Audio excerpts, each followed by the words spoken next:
Hi అండి, welcome to Nishi channel. ఈరోజు మన వీడియోలో సింపుల్ అండ్ క్రంచీగా ఇంట్లో ఉండే వాటితోనే బిస్కెట్లని ఎలా చేసుకోవాలో చూపించబోతున్నాను.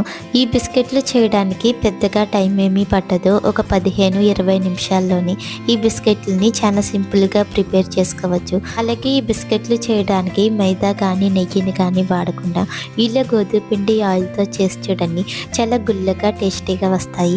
మరి ఆలస్యం చేయకుండా సింపుల్ అండ్ క్రంచీగా గోధుమ పిండి బిస్కెట్లని ఎలా చేసుకోవాలో చూద్దాం. ముందుగా మిక్సీ గిన్నెలోకి 1/4 కప్పు వరకు పంచదారని తీసుకోవాలి.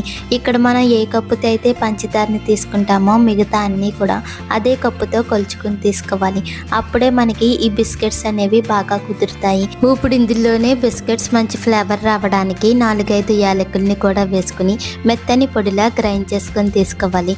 ఇలా గ్రైండ్ చేసుకున్న పంచదార పొడిలోకి 1/4 కప్పు వరకు ఆయిల్ని వేసుకుని మరో 2-3 నిమిషాల పాటు బాగా గ్రైండ్ చేసుకుని తీసుకోవాలి.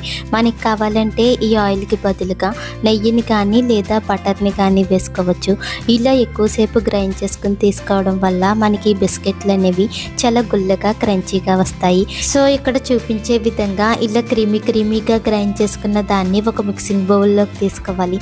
మనకి కావాలంటే ఇలా మిక్సీ గిన్నెలో గ్రైండ్ చేయకుండా పంచదార పొడిలోకి ఆయిల్ని వేసుకుని 2-3 నిమిషాల పాటు బాగా బీట్ చేసుకుని అయినా తీసుకోవచ్చు.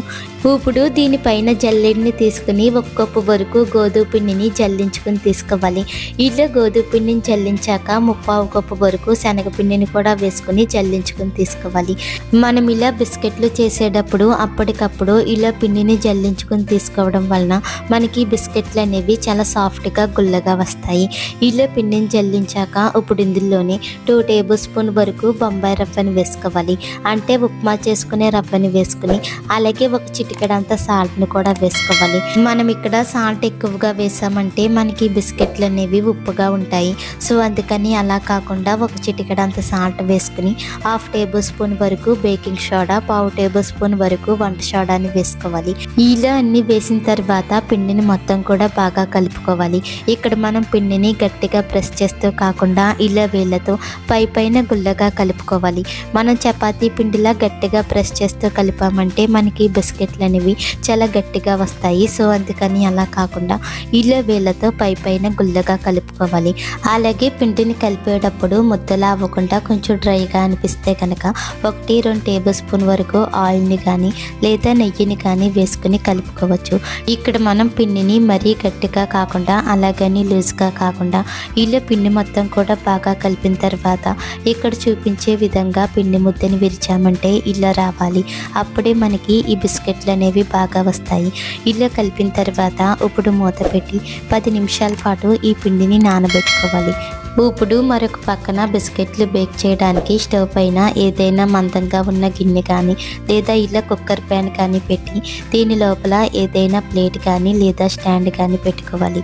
ఇప్పుడు దీని లోపల ఉన్న ఆవిరి అనేది బయటికి పోకుండా మూత పెట్టి మంటని మీడియం ఫ్లేమ్లో పెట్టి 10-15 నిమిషాల పాటు వేడి చేసుకోవాలి. అలాగే మరొక పక్కన బిస్కెట్లు బేక్ చేయడానికి ఏదైనా ప్లేట్ కానీ లేదా ఇలా కేక్ ప్యాన్ కానీ తీసుకుని దీని లోపల లైట్గా ఆయిల్ని కానీ లేదా నెయ్యిని కానీ అప్లై చేసి రెడీగా పక్కన పెట్టుకోవాలి. ఇప్పుడు 10 నిమిషాలు అవ్విన తర్వాత ఈ పిండిని చిన్న పిండి ముద్దల్లా డివైడ్ చేసుకొని తీసుకోవాలి. ఇలా పిండిని మొత్తం కూడా చిన్న పిండి ముద్దల్లా డివైడ్ చేశాక ఇప్పుడు ఒక్కొక్క పిండి ముద్దని తీసుకుని రౌండ్గా బాల్లా చేసుకోవాలి. ఇలా రౌండ్గా చేశాక ఇప్పుడు దీనిపైన స్లోగా ప్రెస్ చేసి బిస్కెట్లా చేసుకోవాలి.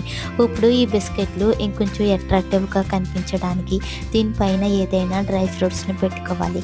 ఇక్కడ నేను పిస్తా పలుకులను అయితే పెడుతున్నాను. ఇలా రెడీ చేసుకున్న ఈ బిస్కెట్ని మనం ముందుగా ఆయిల్ని అప్లై చేసుకున్న ప్యాన్లో పెట్టుకోవాలి. ఇలా ప్యాన్కి సరిపడగా బిస్కెట్లని పెట్టాక ఇప్పుడు స్టవ్ పైన ఉన్న ప్యాన్లోకి ఈ బిస్కెట్లని పెట్టుకుని దీని లోపల ఉన్న ఆవిరి అనేది బయటికి పోకుండా మూత పెట్టి మంటని మీడియం ఫ్లేమ్లో పెట్టి 10-15 నిమిషాల పాటు బేక్ చేసుకోవాలి. అలాగే ఈ బిస్కెట్లు త్వరగా బేక్ అయిపోతాయి కాబట్టి 10 నిమిషాలు అవ్విన కానించి మధ్యలో ఈ బిస్కెట్లని చెక్ చేసుకుంటూ ఉండాలి.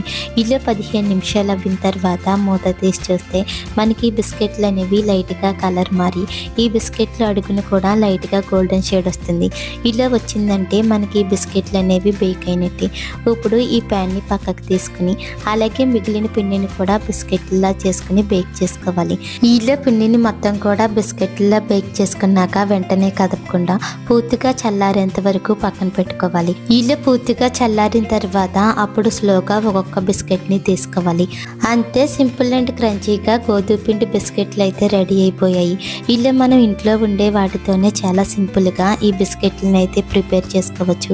మీరు కూడా ఒకసారి ఇలా ట్రై చేసి చూడండి. మరిన్ని టేస్టీ రెసిపీస్ కోసం మనిషి ఛానల్ని లైక్ చేయండి, షేర్ చేయండి, సబ్స్క్రైబ్ చేసి పక్కనే ఉన్న బెల్ బటన్ని క్లిక్ చేయండి. Thank you for watching.